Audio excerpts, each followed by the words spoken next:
क्या वेस्ट बंगाल में रहने के लिए बांग्ला बोलना ज़रूरी है?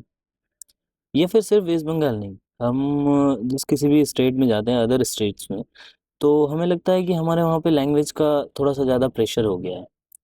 या फिर ये चीज़ें सिर्फ इलेक्शन के टाइम में स्टार्ट होती है। मैंने देखा है वेस्ट बंगाल में अभी इलेक्शन का टाइम चल रहा था और उस टाइम में एक अजीब-सा माहौल बन गया कि जैसे बड़े-बड़े लीडर्स जो सालों से देश की राजनीति में हैं, वो खुद ठीक से हिंदी बोल नहीं पा रहे हैं। और उससे भी ज़्यादा हैरानी की बात ये है कि वही लोग पब्लिक के बीच में जाकर ये कहते हैं कि बंगाल में रहना है तो बांग्ला बोलना पड़ेगा। अभी मेरा जो है ये सवाल है कि जो लोग इस देश में अपने जन्म से रह रहे हैं और वो नेशनल लेवल पर काम भी कर रहे हैं, अगर वो खुद को बेसिक हिंदी में एक्सप्रेस नहीं कर पा रहे हैं तो वो उन लोगों को कैसे फोर्स कर सकते हैं जो सिर्फ एक दिन के लिए वहाँ पर न्यूज़ कवर करने आए हों या फिर अपनी ड्यूटी करने आए हों, जैसे सीआरपीएफ लोगों की मैं बात कर रहा हूँ। तो एक जर्नलिस्ट या फिर आउटसाइडर या जो भी है, उनसे ये उम्मीद करना कि वो आते ही लोकल लैंग्वेज बोलने लगे, ये थोड़ा अनफेयर है। भाषा लोगों को जोड़ने के लिए होती है मेरे हिसाब से, तो उन्हें मजबूर करना ये कहाँ तक ठीक है। जैसे इस इलेक्शन के टाइम में मैंने देखा है सीआरपीएफ बहुत सारे जवान हर एक स्टेट से आए, हर किसी बूथ पर अलग अलग स्टेट के सीआरपीएफ थे।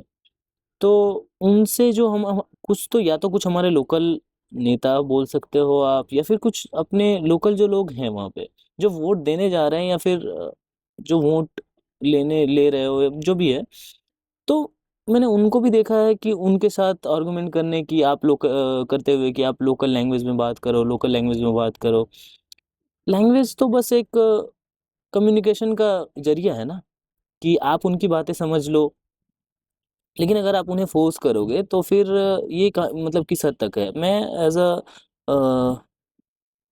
आउटसाइडर तो नहीं बोलूँगा क्योंकि आउटसाइडर बोलना एक अलग चीज़ हो जाती है। जैसे कि हम आउटसाइडर तब खुद को बोल सकते हैं अगर मैं इंडिया से बाहर का हूँ। तो मैं अगर वेस्ट बंगाल से बिलॉन्ग नहीं करता और इंडिया के किसी दूसरे स्टेट से बिलॉन्ग करता हूँ, that doesn't mean I am a outsider, right? अभी इस कंडीशन में मैं अगर अगर आसाम से कोई सीआरपीएफ आ रही है या बीएसएफ है, कोई भी जो भी अपनी ड्यूटी करने इस स्टेट में आए हों इस इलेक्शन के टाइम में, तो क्या उनको बांग्ला सीख के आने की ज़रूरत है? और अगर हम उनसे ये चीज़ एक्सपेक्ट करते भी हैं कि हाँ, आप अगर वेस्ट बंगाल में ड्यूटी करने आ रहे हो तो आपको बांग्ला सीखने की ज़रूरत है।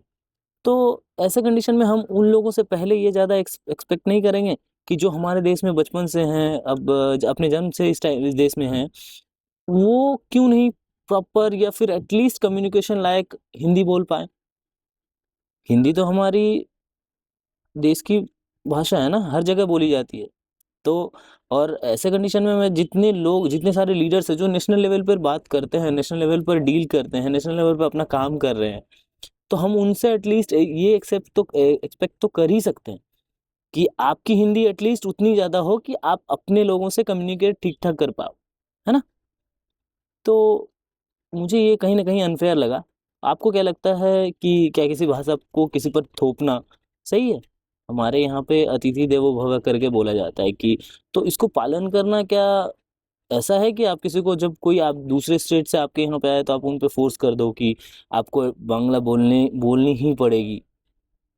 आप अपनी राय मुझे बताएँ ज़रूर। Thank you.